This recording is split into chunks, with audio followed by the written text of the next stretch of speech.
Hello সবাইকে, সবাই কেমন আছেন? আশা করি সবাই ভালো আছেন। তো আজকে নিয়ে আসলাম ছোট্ট একটা রেসিপি সয়াবিন আর ডিমের। আর এই রেসিপিটা এতটা মজাদার হয়, এটা আসলে বলার বাহিরে। মাছ মাংসের স্বাদকেও হার মানায় এই ডিম সয়াবিনের রেসিপি। এতটা মজাদার হয়, যেদিন এই রেসিপি আমার বাসায় থাকে সেদিন ভাতের পরিমাণ একটু বেশি করেই করতে হয়, এতটাই মজাদার। একসময় আমি এই সয়াবিনগুলো একদমই পছন্দ করতাম না। তো যেদিন থেকে ডিম সয়াবিনের রেসিপিটা শিখেছি সেদিন থেকে সয়াবিনে ভক্ত হয়ে গেছি। তো যারা একদমই সয়াবিন খেতে পছন্দ করে না তারা একবার হলো এইভাবে বাসায় ট্রাই করবেন, আশা করি ভালো লাগবে। তো এই বড় সাইজের সয়াবিনগুলো আমি 10 থেকে 15 মিনিটের মতো ভিজিয়ে রেখেছিলাম। তারপর মাছ বরাবর কেটে ছোটো করে নিয়েছি। ডিম, হলুদ আর লবণ দিয়ে ভালো করে মাখিয়ে কড়াইয়ের মধ্যে দিয়ে দিলাম ভাজার জন্য।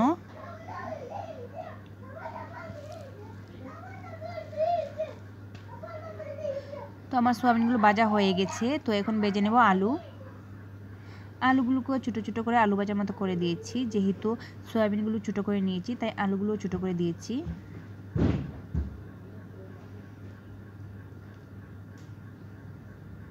আলুগুলোকে আমার লাল লাল করে ভাজা হয়ে গেছে। এখন দিয়ে দেবো কড়াইয়ের মধ্যে তেল, দারচিনি, শুকনা মরিচ, তেজপাতা,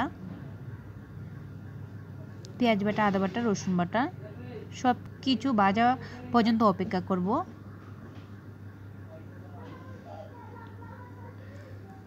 ভাজা হয়ে গেলে দিয়ে দেব মশলা, আর সাথে মুরগির মশলা একটা অ্যাড করেছি।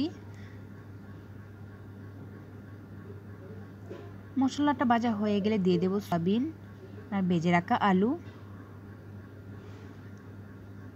সব কিছু 2 থেকে 3 মিনিটের মতো কষাবো। যেহেতু সব থেকে ভাজা আছে তাই 2 থেকে 3 মিনিটের মতো কষালেই হবে।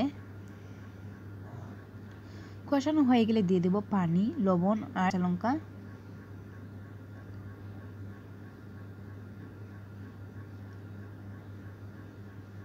এখানে আমার প্রায় তরকারিটা হয়েই আসছে। কেমন হয়েছে সবাই একটু জানাবেন। গাছ থেকে উঠিয়ে আনা কয়েকটা কুচি কুচি ডিম, সয়াবিন আর ধনেপাতার গন্ধে সেটাই আমার মোমো করছে। আর এতটা দুর্দান্ত হয়ে, এটা আসলে বলার বাহিরে। বলছি, যারা সয়াবিন একদমই পছন্দ করেন না তারা একবার হলো বাসায় এভাবে ট্রাই করবেন, আশা করি ভালো লাগবে। আর আমার ভিডিও ভালো লেগে থাকলে লাইক, কমেন্ট, শেয়ার করে পাশে থাকবেন।